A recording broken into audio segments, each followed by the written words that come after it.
গোসাইগাঁও কোচ ৰাজবংশী ছাত্ৰ সন্থা আৰু পশ্চিম কোকৰাঝাৰ জিলা ছাত্ৰ সন্থাৰ উদ্যোগত আমি আজি বিচুৱা পালন কৰিব গৈ আছোঁ আৰু আজি আমাৰ এই লাইখুটা কি কৰিলোঁ আৰু গোটেই ৰাইজ সহযোগ কৰিছে। আমাৰ বিভিন্ন ধৰণৰ জনগোষ্ঠীয় ৰাইজ মুছলিম সম্প্ৰদায়ৰ মানুহো আছে আমাৰ লগত, সবেই মানে সহযোগ কৰিছে আজি লাইখুটাৰ। অহা দিন আমাৰ 22 এপ্ৰিলত আছে। আমাৰ ৱেষ্ট বেংগলৰ পৰা আমন্ত্ৰিত ছিংগাৰ পম্পা সিং আৰু বিভিন্ন দল সংগঠন আহিব। এইখিনি বাৰ্তা মানে কি, আমি চবেই মিলি মিলা প্ৰীতিৰে থাকিব লাগে। বিচুৱা অকল কোচ ৰাজবংশী জনগোষ্ঠীৰে নহয়, সকলো জাতি জনগোষ্ঠীৰে ৰঙালী বিহু যেনেকৈ আমিও পাতোঁ, গোটেই মিলি পাতিব লাগে বিচুৱা। এইখিনিয়ে। নমস্কাৰ। প্ৰথমতে সকলোলৈ অসমীয়া নৱবৰ্ষ, বিচুৱা, বৈশাগু আৰু ৰঙালী বিহুৰ আন্তৰিক শুভেচ্ছা আৰু ওলগ যাচিলোঁ।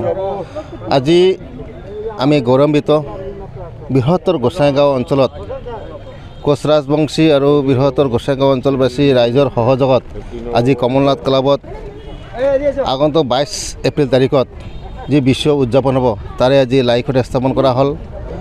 আৰু মই আশা কৰোঁ এই বিচুৱাৰ জৰিয়তে কোচ ৰাজবংশীৰ লগতে বিভিন্ন জাতি জনগোষ্ঠীৰ মাজত দি ভ্ৰাতৃত্ব সম্প্ৰীত এনাজৰীডাল শক্তিশালী হ'ব, তাৰে আজি এক উমান পালন কৰিছে। আজি বিভিন্ন জাতি জনগোষ্ঠীৰ মানুহ ইয়াত উপস্থিত হৈ পেলাই আজি যি লাইখুটা অংশগ্ৰহণ কৰিছে।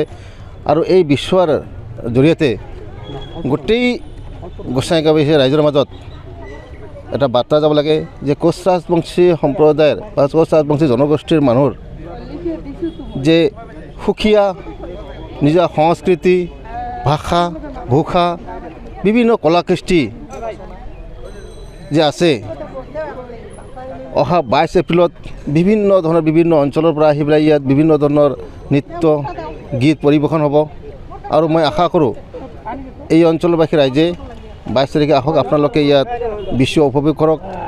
যে কোচ ৰাজবংশী সম্প্ৰদায় যে চহকী সংস্কৃতিৰ সম্প্ৰদায়ৰ মানুহ, এই বিচুৱাতে গোটেই অঞ্চলবাসী মানুহে জানিব। মই আপোনালোকৰ জৰিয়তে সমূহ ৰাইজক অনুৰোধ কৰিলোঁ, আপোনালোকে আহক, বিচুৱা উপভোগ কৰক, ইয়াকে কামনা কৰিলোঁ। আকৌ এবাৰ সকলোকে মই বিচুৱাৰ অসমীয়া নৱবৰ্ষ বৈশাগুৰ আন্তৰিক শুভেচ্ছা অভিনন্দন জনালোঁ।